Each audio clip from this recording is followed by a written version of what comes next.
When I was 8 years of age, my mother contracted polio. Our preacher came to see us, and it was not a good visit. And he said, I just wanted to come pray with you, which was polite. And then he said, the church does not want you to come back. We're afraid of the polio. And my mom said, well, I understand the fear. And she said, that's okay. She said, we won't come back.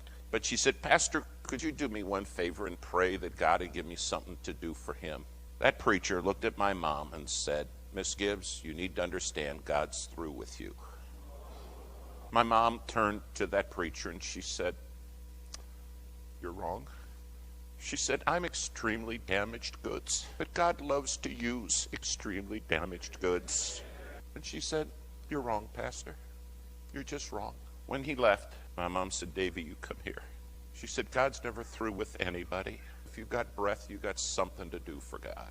A new preacher came to town, and he dropped by our house to see us. He said, now, we don't have any kids, so there's no kids in our Sunday school, but we have a Sunday school, and how would you like to head that up? My mom said, I'd love to. And she said, now your Sunday school has 2 kids. And she said, I got a boy and a girl. He said, well, he said, it's perfect. And every Sunday, if there was just 2 of us, it was like there were 2,000 kids there. And she poured her heart into it. Pretty soon, people wanted to see this lady that talked to kids that's strapped in a wheelchair. And the Sunday school started to grow a little bit. And one day, my mom said, you know, we got to do something to bring more kids. There's a big bus company uptown. And she said, let's go up there and have them give us a bus so we can bring some kids to Sunday school. I said, Mom, I don't think they give them away. I don't think so. And she said, do you not understand? Ask, and you shall receive. Well, boy, came the day we're to go up to the bus company.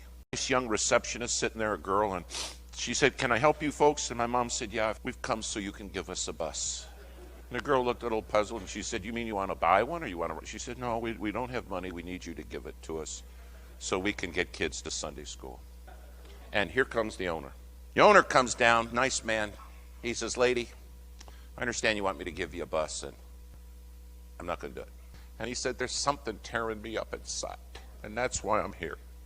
My mom said, well, can I tell you one thing? He said, sure, go ahead. She said, one day when you stand before God, he's going to be awfully upset with you if you don't give me a bus. That owner looked at my mom and he said, I got a question. If I give you a bus, who'd drive it? He said, you? And my mom looked at him and she said, I never thought of that. She said, I need to give for you to give me a bus and a driver. That man looked at my mom and he said, lady, he said, something's just tearing me up.